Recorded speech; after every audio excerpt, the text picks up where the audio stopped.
Je passe la parole à Catherine Gentil qui va nous parler du musée Thomas-Henry, qui nous parlera des biennales et surtout de la bibliothèque. Merci, Monsieur le maire. Effectivement, ce sont les sujets d'actualité en ce moment puisque la bibliothèque ouvre après-demain. Donc, première délibération culture sur un guide numérique d'aide à la visite. Donc, afin de faciliter l'accès aux œuvres présentées au musée Thomas-Henry et ce, dès la réouverture du musée en mars 2016, l'équipe du musée souhaite mettre à la disposition des visiteurs un guide numérique d'aide à la visite sur support tactile et mobile. L'application pourra être téléchargée gratuitement sur les smartphones et les tablettes. Donc, les personnes qui disposent déjà de ces appareils pourront la télécharger avant leur visite ou à l'entrée du musée où il y aura une borne de téléchargement. Les autres qui n'ont pas ces appareils pourront se faire prêter gratuitement une tablette tactile équipée d'un casque audio sur lequel l'application aura déjà été chargée. Le contenu de cette application numérique est essentiellement, bien sûr, un contenu qui vise les collections et qui va porter dans un premier temps sur 30 œuvres phares du musée. Donc, on pourra lire des textes, on pourra aussi, bien sûr, regarder des images, entendre des commentaires audio et bénéficier d'une mise en contexte de l'œuvre que l'on va regarder. Et une toute petite partie de l'application donnera des informations précises, horaires d'ouverture, futures expositions, etc. Ce nouvel outil permettra d'accueillir les visiteurs dans de bonnes conditions, de moderniser aussi la présentation des œuvres et de pouvoir aussi s'affranchir de la lecture des cartels. Et surtout aussi, cette application pourra permettre d'accueillir au musée les personnes en situation de handicap, un sujet auquel on est sensible et donc c'est une des réponses que l'on propose.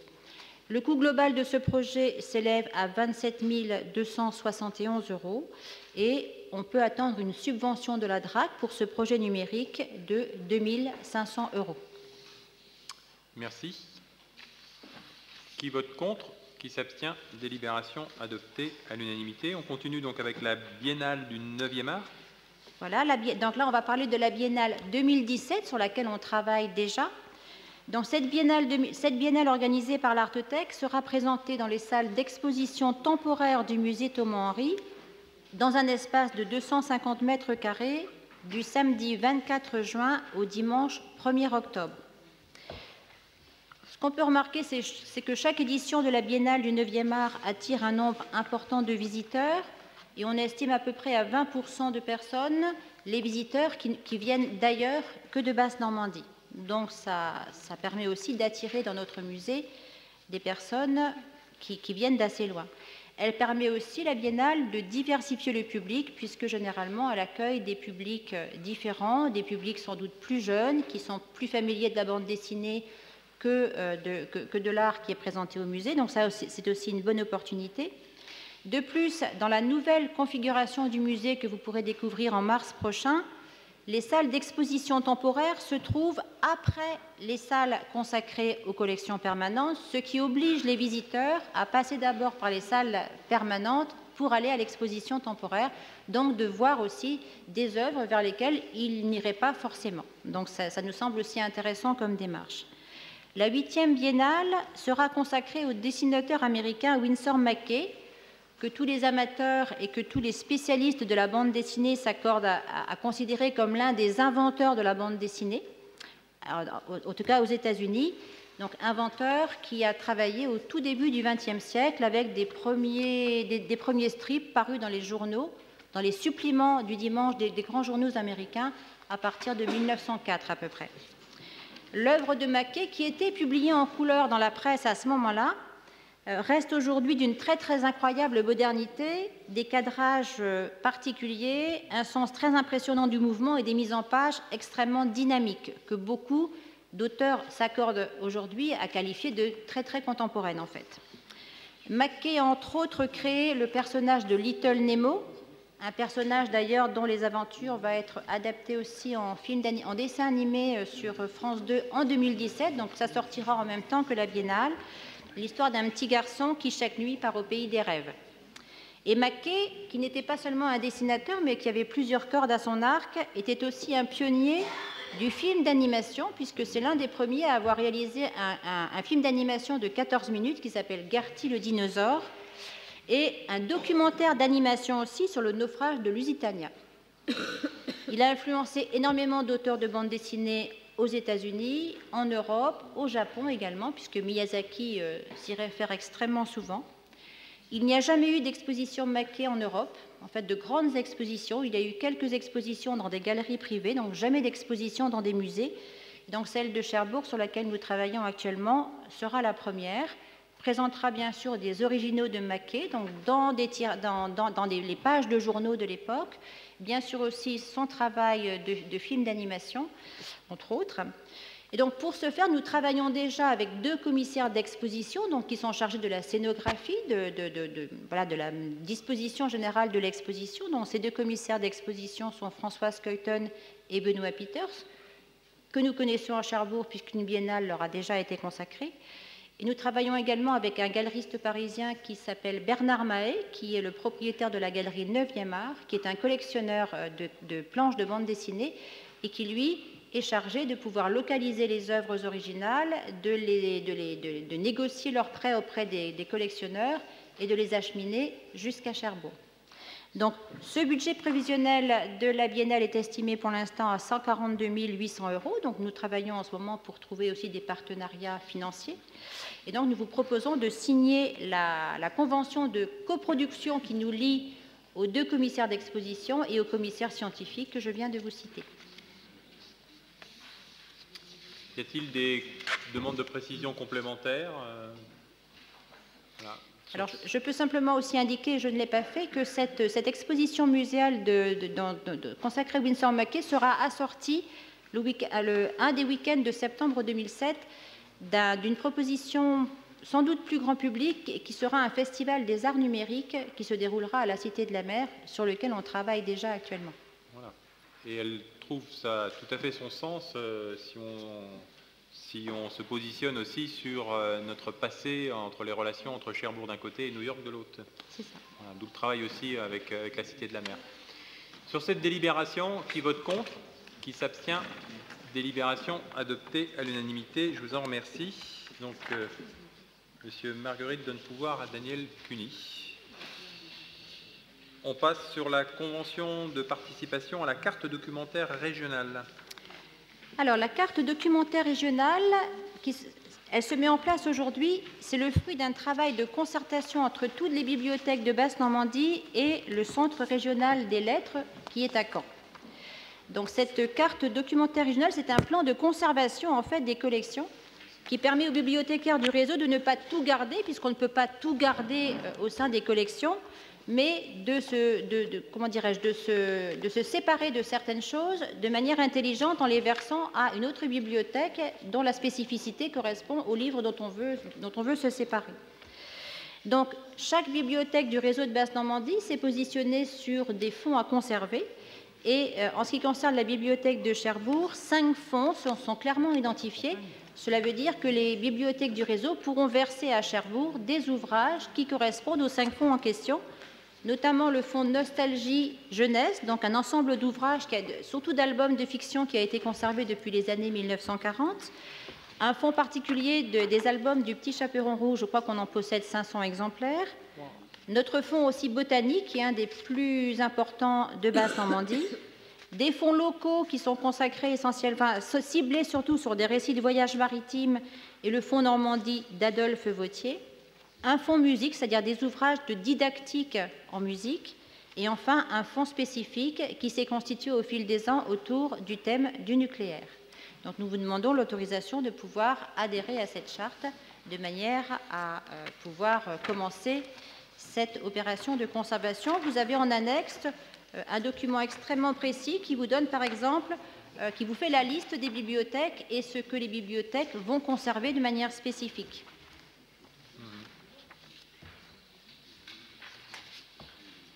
Je soumets cette délibération aux voix. Qui vote contre? Qui s'abstient? Délibération adoptée à l'unanimité. On passe donc à la délibération suivante, donc, qui est le règlement intérieur de la bibliothèque. Et oui, la bibliothèque ouvre samedi, donc il a fallu revoir son règlement intérieur, le dépoussiérer, le nettoyer comme le lieu, et puis aussi l'adapter aux nouvelles offres que la bibliothèque donc, va pouvoir développer à partir de samedi. Donc le règlement intérieur, je ne sais pas si vous l'avez lu en entier, mais je vous le résume à grands traits. Donc bien sûr, cela concerne par exemple les conditions spécifiques de consultation des documents patrimoniaux qui ne se consultent pas de manière simple. Il faut prendre un certain nombre de précautions. Le règlement aussi des emprunts pour les collectivités, puisqu'on a beaucoup de collectivités qui viennent emprunter des livres, notamment des écoles. Les modalités d'accès, d'inscription, de prêt, de consultation, de services complémentaires. Et puis aussi de tout ce que moi je pourrais appeler tout ce qui relève du vivre ensemble, c'est-à-dire comment on se comporte dans un lieu public en général et dans la bibliothèque en particulier. Ainsi que, dernier document, la charte numérique, puisque la bibliothèque est maintenant aussi un lieu complètement connecté qui offre de nouveaux services que sont le prêt de liseuses et également la consultation de tablettes. Sur ce règlement intérieur, pas de questions complémentaires. Qui vote contre? Qui s'abstient?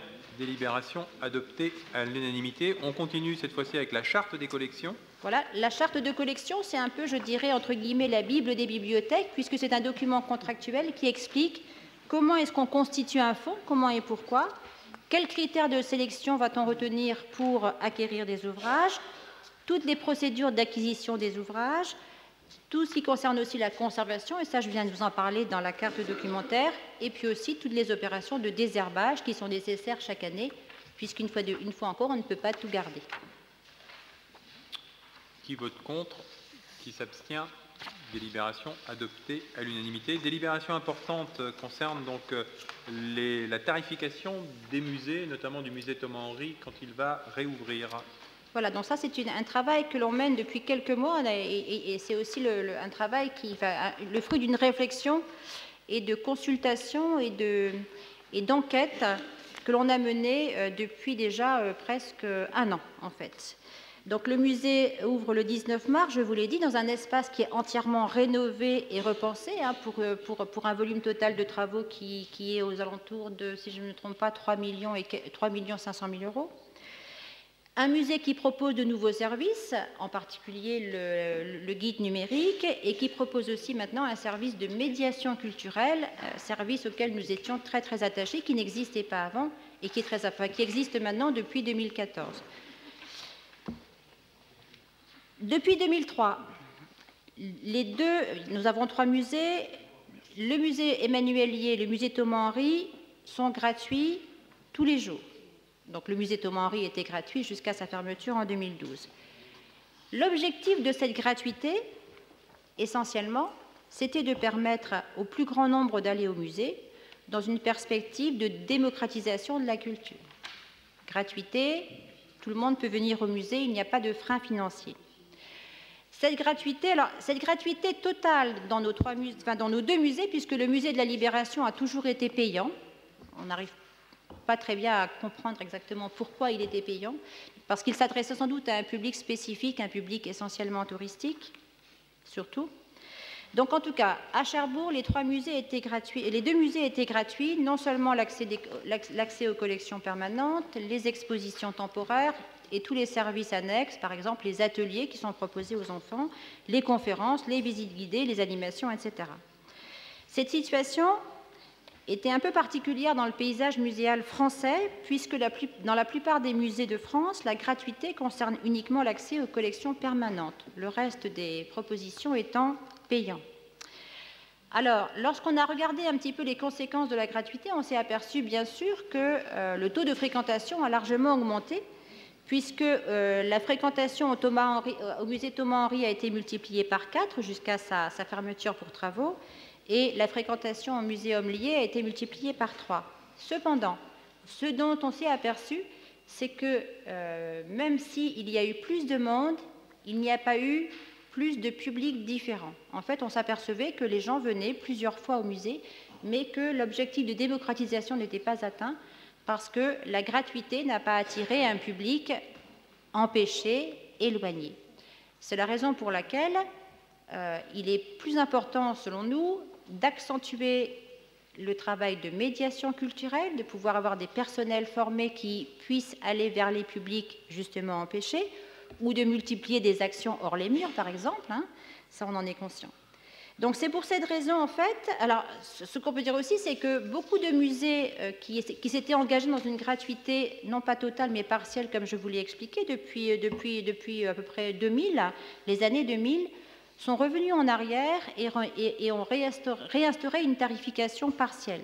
Par exemple, les musées de Caen ont réinstauré une tarification, celui de Bordeaux également aussi. Donc, fort de ces constatations, en fait, nous avons réfléchi à une autre manière d'aborder les choses et de réinstaurer une tarification partielle, donc une gratuité aussi partielle sur un certain nombre, dont je vais vous développer cela. Donc, ce que l'on vous propose, une gratuité partielle dans les 3 musées, avec aussi une différence de tarif selon le musée, parce qu'on considère que le musée Thomas-Henry, dans un lieu rénové, équipé, etc., peut justifier un tarif légèrement supérieur. L'accès au Muséum Lié, qui est un lieu, certes, qui est plein de charme, qui est un cabinet de curiosité, mais qui nécessiterait une réhabilitation, et on y travaillera pour les années à venir, enfin, au moins pas avant 10 ans. Le Muséum de la Libération étant aussi un musée qui attire un public particulier, un public scolaire, mais qui est difficile d'accès, n'est-ce pas Lydia? Où on peut rester coincé dans un virage. Donc vous avez les tarifs que l'on propose de mettre en place, 5 € à Thomas-Henry, 3 € tarif réduit, à la Libération 4 € et 2,50 €, au Muséum Lié 2 € et 1 € en tarif réduit. Pour, malgré tout, ne pas attirer et ne pas faire en sorte que ces tarifs soient comment dirais-je, empêchent le public de venir, on a proposé aussi un certain nombre de dispositifs qui compensent cette mise en place de la tarification. On propose de mettre en place un pass annuel de 10 € qui donnerait accès gratuitement aux 3 musées autant de fois que l'on veut. On propose aussi de mettre en place, bien sûr, des tarifs réduits pour les groupes de 10 personnes, pour les visiteurs du port Chantraine, puisqu'il y a un accord avec le port sur cela, pour les titulaires de ce qu'on appelle le pass avantage Manche. Et nous proposons également des moments de gratuité, notamment, nous proposons que les 3 musées soient gratuits le mercredi, de manière, par exemple, à ce que les personnes qui viennent à la bibliothèque le mercredi puissent aussi monter au musée de façon gratuite. Le mercredi, ce serait consacré aux familles, puisque les 2 établissements sont ouverts en même temps le mercredi, ce qui n'est pas le cas, par exemple, la bibliothèque étant fermée le dimanche, ça nous semblait plus intéressant que les 2 établissements soient ouverts le même jour de gratuité. Des gratuités aussi sur certaines dates importantes pour le musée de la Libération, les dates que sont le 8 mai, le 6 juin, les 25, 26 et 27 juin, le 11 novembre. Des gratuités aussi dans tous les musées sur les événements nationaux, par exemple pendant les journées du patrimoine au mois de septembre, sur la nuit des musées qui se déroule dans toute la France au mois de mai, et puis aussi des gratuités pour toute une série de personnes dont vous avez la liste très précisément dans les libérations. Dans la délibération, les bénéficiaires des minima sociaux, les bénéficiaires de l'allocation adultes handicapés, les groupes scolaires accompagnés, les moins de 26 ans, les étudiants, les titulaires de la carte du réseau des musées de Basse-Normandie, qui sera bientôt le réseau de Normandie, les professionnels des musées, les membres de la Société des amis, des amis du musée de Cherbourg, qui sont des mécènes très importants du musée, et aussi pour les anciens combattants et vétérans. Là, il s'agit uniquement du musée de la Libération. Je précise enfin, comme je vous l'ai dit, que nous avons créé un poste d'agent chargé de l'accueil des publics en 2014. Ça, c'est extrêmement important et ça, on souhaite renforcer les actions de médiation. Et nous avons également un enseignant détaché de l'Éducation nationale qui travaille pour les musées 3 jours et demi par semaine, qui est chargé de l'accueil des scolaires. Je précise aussi que dans cette configuration, les expositions temporaires seront gratuites, que tous les ateliers qu'on propose de manière maintenant que la personne chargée de l'accueil des publics propose pendant les vacances scolaires aux enfants sont gratuits, et que pour l'année 2016, nous avons augmenté le budget du musée Thomas-Henry. Voilà. Ok. Madame Corpel. Alors nous voterons contre cette délibération car nous sommes en désaccord avec la fin de la gratuité pour tous et tous les jours dans les musées de notre commune. Nous pensons que ce n'est pas de cette façon que l'on va assurer la démocratisation des musées et inciter les gens à se rendre au musée. L'opération Le musée fait le mur a été un succès et avant de rétablir une entrée payante, il aurait été utile de voir les effets de cette opération sur la fréquentation du musée Thomas-Henry par exemple. Son relookage pouvant entraîner un nouveau public et une démocratisation du public aussi. Comme il est dit dans cette délibération, cette gratuité détonne dans le paysage muséal français. Nous trouvons que cela est une bonne chose pour notre commune et que dans la Normandie réunifiée, nous aurions pu être un exemple pour Caen, pour Rouen et pour Le Havre et bien d'autres communes de la Normandie. Alors, j'ai déjà expliqué que pour nous, la gratuité n'a pas eu les effets escomptés de démocratisation. J'ai insisté, moi je souhaite qu'on insiste sur les actions de médiation. Ça me semble extrêmement important, puisque les musées ont été gratuits pendant plusieurs années, le public ne s'est pas diversifié. Voilà. Bon, je vous redonne la parole. Mais cela peut se faire avec la gratuité, cette opération de médiatisation. Mais si vous regardez bien le nombre de personnes qui peuvent avoir accès à la gratuité, avec la liste que je vous ai énumérée, il y a quand même beaucoup de personnes justement qui sont éloignées de la culture qui pourraient bénéficier d'une gratuité. Tout à fait. Et puis on met la gratuité le mercredi. Donc là aussi, on souhaite faire du mercredi la journée des familles, notamment, donc pour faire en sorte que les enfants puissent aller avec leurs parents. Donc on mènera des actions dans ce sens, justement, un travail de médiation pour pouvoir cibler notamment cette journée avec une gratuité donc le mercredi. Donc on a une plage de gratuité aussi, donc on n'est pas dans le tout payant. Et ce qu'on peut dire aussi, c'est que les recettes qui pourraient être générées par la tarification pourraient justement servir à faire des actions hors les murs. Puisque je crois vous avoir dit que le musée hors les murs, ça coûte, le budget est très très conséquent. Et donc on ne peut pas à la fois proposer aux visiteurs des expositions temporaires ou des expositions temporaires, oui c'est ça, de grande qualité et continuer les actions hors les murs. Budgétairement, ça ne tient pas. Pour vous donner un exemple très précis, l'exposition Félix Buot, peintre de l'atmosphère, qui va inaugurer en avril le musée, c'est une opération qui coûte 84 000 € avec une subvention, mais ça coûte, voilà, ce sont des budgets à cette hauteur-là. Juste le dimanche, c'est vrai qu'inciter les gens à aller au musée, c'est intéressant pour les gens qui travaillent, quoi. Voilà, parce qu'il y a beaucoup de gens qui travaillent le mercredi après-midi. Et ça évite d'aller au supermarché. Ouais. Oui, je veux dire, nous on fait des choix souvent par rapport à des publics qui sont dits empêchés, sur lesquels on va mener des actions de médiation. Il y a des conditions de tarification sociale et vous remarquerez que la gratuité est quand même très élargie. En plus, on a, nous, choisi donc, la gratuité le mercredi, et après, c'est un choix politique, alors tout à fait, hein, il faut faire à un moment donné, il faut d'une certaine façon, si on veut valoriser notre outil, et notamment par les expositions temporaires, il y a aussi des considérations qui sont des considérations de budget, mais au-delà de ça, je crois que c'est aussi une certaine forme de reconnaissance. Parfois, la gratuité a aussi peut-être un effet pervers. Le tout gratuit peut avoir aussi un effet pervers, et le fait qu'il y ait un droit d'accès qui reste modique, il faut regarder, il est modique le droit d'accès. Hein, ouais. On peut en parler pour les parkings. Surtout, alors. On en parle pour les parkings aussi, parce qu'on rend les parkings gratuits, mais on rend les musées payants. Voilà. Non. Mais par contre, la bibliothèque est entièrement gratuite. La bibliothèque est entièrement gratuite, mais attention, les parkings sont gratuits quelques heures à des moments particuliers. Là, la gratuité, c'est tous les mercredis. Et les musées va être gratuits, pas mal de. Enfin, il y a beaucoup de cas, il y a beaucoup de possibilités de gratuité. Ok. Bon, après, je propose, s'il n'y a pas d'autres remarques, de soumettre cette délibération aux voix. Donc j'ai bien tout à fait compris votre position. Qui vote contre? Donc 6. Qui s'abstient? Donc délibération donc adoptée.